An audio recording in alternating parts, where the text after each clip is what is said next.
Hello, everyone, and thanks for tuning in. I'm Amanda Ziadeh with WashingtonExec, and with me today to talk internal transformation is Josh Wilson, Executive Vice President of Service Lines and Technology at LMI. Thanks for joining me today, Josh. Yeah, thanks. Good to see you again, Manna. You too. So tell us more about your role as Head of Service Lines and Technology. What does that entail? Yeah, part of us kind of transitioning to more of a, modern operating model and consulting company is we really wanted to create focus. When we think about focus, we really think about it in two ways. And one way is people and capabilities. We wanted folks that were laying awake at night thinking about career pathing, employee engagement, talent development. What are the demand signals we're seeing, of course, from a customer standpoint, but also how are we going to remain competitive from an employee engagement standpoint and training and et cetera. And then at the same time, our people are deployed to deliver capabilities and solutions. So we wanted to align our CTO function and our various R&D efforts and our IP portfolio and et cetera around these delivery models. And that's my job. And on the other side of the matrix is my counterpart, who he and his team lay awake at night thinking about what is my customer struggling with. What are we on hook to deliver for this customer contractually? What are their demands that we're kind of seeing come down the pipeline down the road? And they lay awake at night worrying about those customer challenges and how well or not well we're delivering against those requirements. And that leads to a lot of great and healthy conflict as we try to create that focus for our employees and customers. And it's really paid off for us. Really below average industry attrition rates, incredibly above average on CPARs and performance. So, it's something we really believe in. Yeah, I understand that LMI has experienced significant growth over the last several years and is now playing a critical role in delivering against some of our country's most important programs. Some of those including the Army's efforts around enterprise business system convergence, the execution of the Affordable Care Act program, CBP border security operations, and the establishment of the Operation Warp Speed program office. So, what is creating all this customer demand in relation to these highly complicated but critical programs? I think for a long time in LMI's history, we've always been super focused on the customer's problems, like a lot of our colleagues across industry. But in the last several years, we've made some cultural changes that have been very focused on growth. But we talk about it in terms of customer impact. And when I think about the relationships we've built with our customers, I think one of the reasons they call us is, we're insanely focused on, from both an operating model and a culture perspective, delivering at what we call the innovation at the pace of need, right?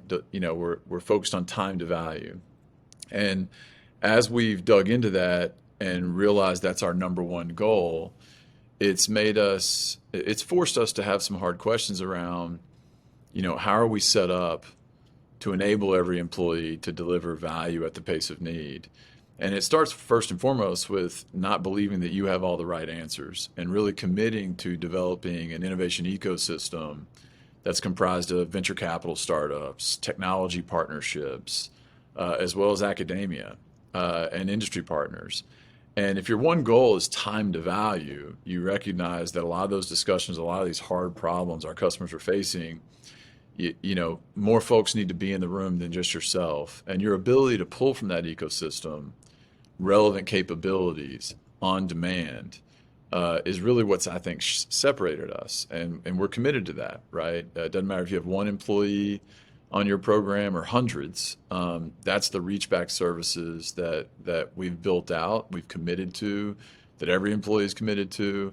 And we don't care about where the right answers come from, just that our customers get them at the pace of need. And that's just really helped us build a lot of trust with our customers. They bring us really hard problems. And that confidence has allowed us to grow with them as we tackle some of those programs you highlighted. Awesome.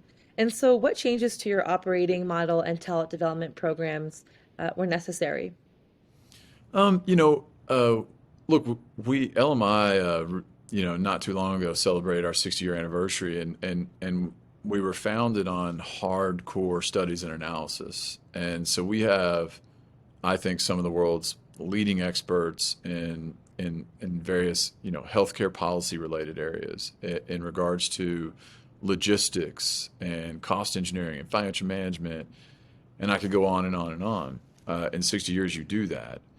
But as we transitioned from not just being that thought partner, but being that entity that can help you deliver solutions, production grade solutions around really hard problems, like the Army Training Information Management System, 2 million users, 28 legacy systems, trying to deliver that in an agile way, that can be scary as the whole organization. That's a pivot from who you were. And so it started with helping our employees understand how they could participate in that journey and rolling out what we call digital enablement training and allowing and organizing around personas that they all have a role in this. I can't think of a time where we had some major innovative impact on a customer that there wasn't that deep expert in the room that really understood those business or mission processes and the data behind all those. But helping them understand how they can participate in that journey, offering those training opportunities to participate was critical. And also, I talked earlier about believing in an innovation ecosystem. I mean, we have full-time people that are not billable to customers, product designers, full-stack engineers, data engineers, product managers, human-centered design experts. We were the first. With the Lumen Institute, we're the first company that is now able to not only certify ourselves, but others, like our government colleagues in human-centered design. And more people that aren't in the digital analytics solutions group here at LMI have human-centered design certifications and agile certifications than people in the digital analytics solutions organization. So I think all these things were important, but those reach-back services, tech scouting, partnerships, product designers, product managers, those being available to our customers to kind of help them clarify what they're really after and what they're trying to solve and help them navigate all these options, I think was a big part of changing our operating model, along with helping all our employees not only understand how to participate, but how to access that model so that it's not just that person on your program, but it's the LMI ecosystem with that person.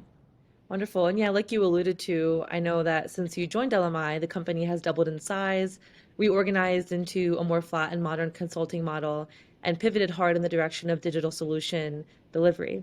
So, from a change management perspective, I can't imagine that was easy for a 60-year-old consulting company. So, how did you all navigate this while also being named as a top place to work by the Washington Post?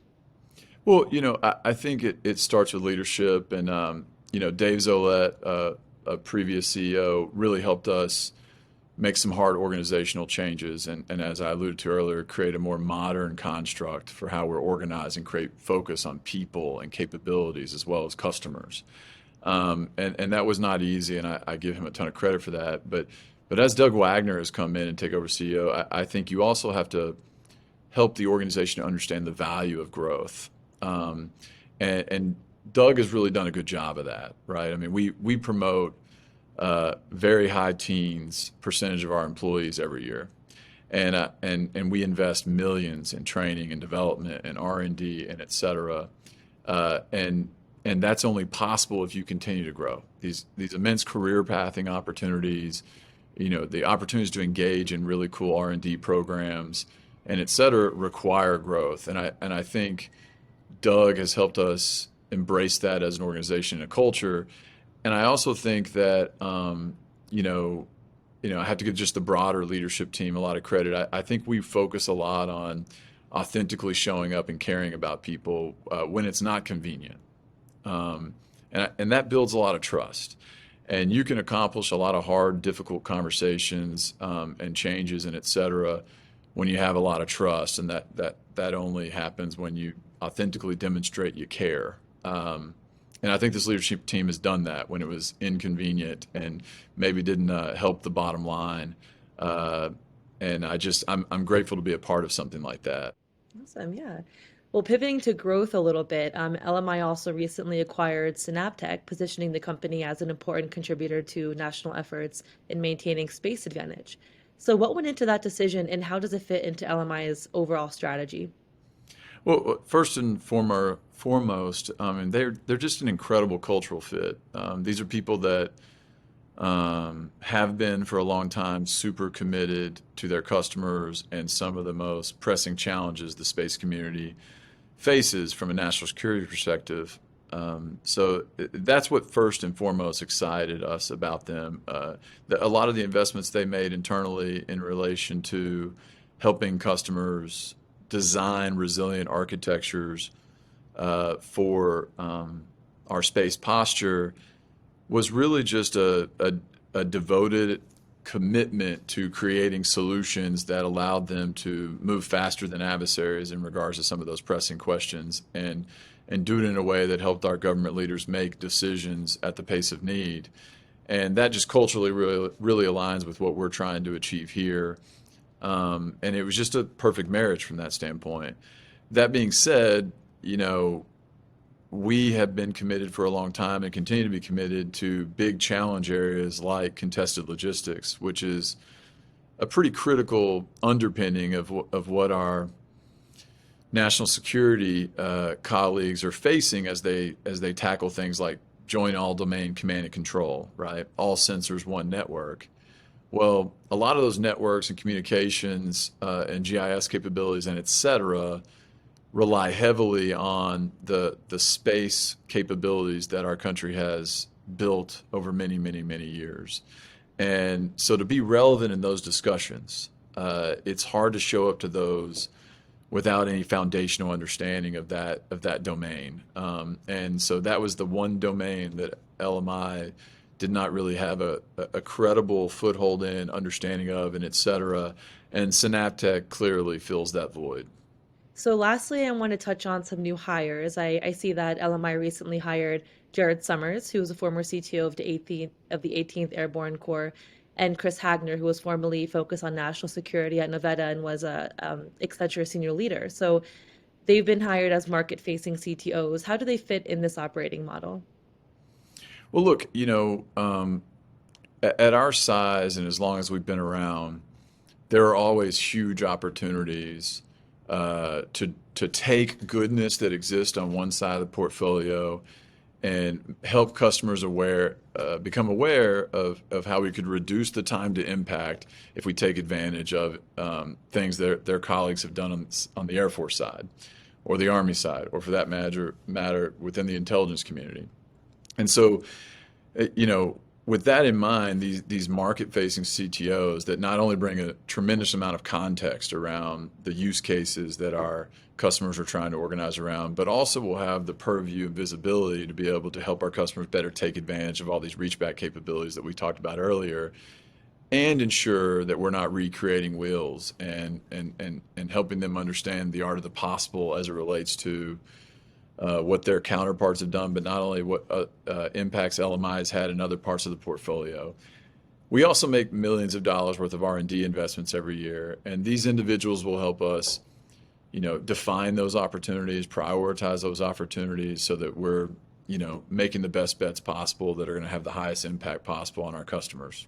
So super excited to have them. It's really a symbol of our journey and how far we've come that talent like that has chosen us. Well, Josh, thank you so much for sharing some of LMI's internal successes, growth, strategy, new hires, transformations. We look forward to following LMI's success, and thank you for joining us today. No, thank you, man. You take care. Appreciate your time.